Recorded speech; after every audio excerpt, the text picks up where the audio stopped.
The title of the book that was returned 100 years late and its author, genre and publication date. Imagine checking out a book from the library and forgetting to return it for almost a century.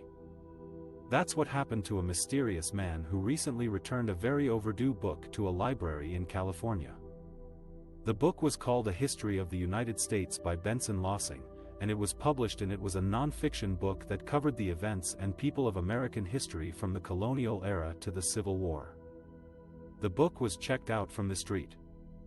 Helena Public Library in 1927, when the library was still a subscription service that charged 25 cents a month for borrowing books. The book had a note inside that said it could be kept for 2 weeks. But somehow, it never made its way back to the library until this month, when a man dropped it off without giving his name or any explanation. He only said something about his father, but the staff did not catch anything else. The book was in poor condition, with tattered pages and a missing spine. It was one of the first books that the library had when it opened, and the library director, Chris Crichton, said he was amazed by the discovery and wondered where the book had been for so long. He said it was an incredible piece of history that belonged to the library and the community.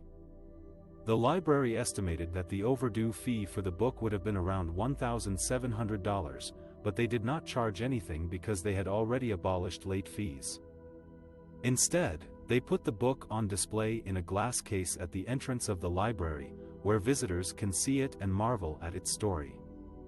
Crichton said he hoped that the man who returned the book would come back and share more details about his father and why he kept the book for so long. Imagine checking out a library book and forgetting to return it for almost a century. That's what happened to some of the books that have been returned to libraries decades or even centuries after they were due. Why would someone keep a library book for so long? And what would the consequences be if they did? There are many possible reasons why someone might keep a library book for so long. Some of them are: they moved away and forgot to bring the book back or mail it to the library. They inherited the book from a relative who had checked it out and never returned it. They liked the book so much that they wanted to keep it for themselves or pass it on to their children or grandchildren. They lost the book and only found it years later in a closet, attic, basement, or garage.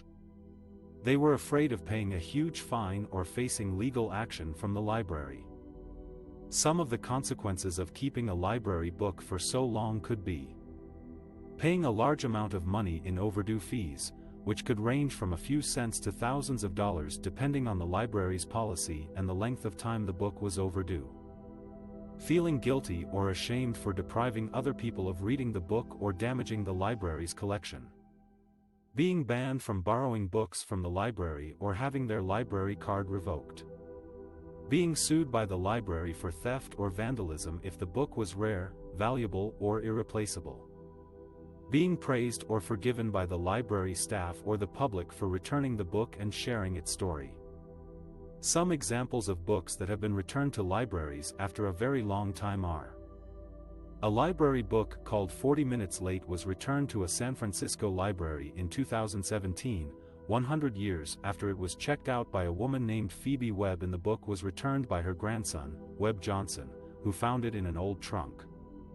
A book called A History of the United States was returned to a street. Helena Public Library in California in 2023, 96 years after it was checked out, and the book was returned by a mystery man who said something about his father but did not give his name. A book called A Family History of the United States was returned to the same street. Helena Public Library in California in 2023, 96 years after it was checked out, and the book was returned by Jim Perry, who found it while cleaning his home and discovered that it belonged to his great-grandfather. These are some of the reasons and consequences of keeping a library book for so long. The next time you borrow a book from the library, make sure you return it on time or renew it if you need more time. You never know how much your late return could cost you or affect others.